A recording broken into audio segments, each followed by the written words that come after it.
The only thing that I can say on behalf of my family is that we're really grateful for everyone for honoring her at this time. Kagaya nga po ng sinabi ko kahapon, itong mga oras na to is the only time that sa amin ang mami namin. All her life, she's devoted to the public, to her work, and so yun lang po yung kahapon. Sabi namin magkakapatid, kahit ilang araw sa amin lang siya.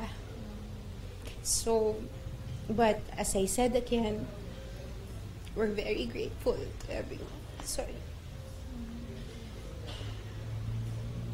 We're grateful to everyone for loving her, for honoring her, and for the love. Actually, lahat po ng nagpapadala ng condolences and their greetings, we really appreciate that. Sa kanila din po kami kumukuha ng lakas, kaming magkakapatid. I don't think there's anything much to say anymore. You know, she's our national artist.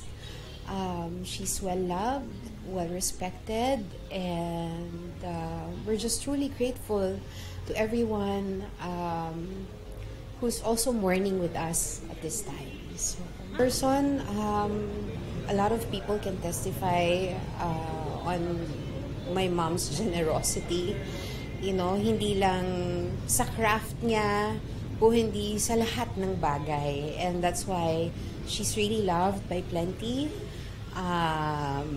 Yung pagiging genuine niya and malambing niya sa lahat. The way she helps others also. Walang question yun. So, I think each one who has also, you know, known and been with my mom can testify to that. So, yun, maraming salamat lang. I asking lang for everyone's prayers for us, you know, and for my mom.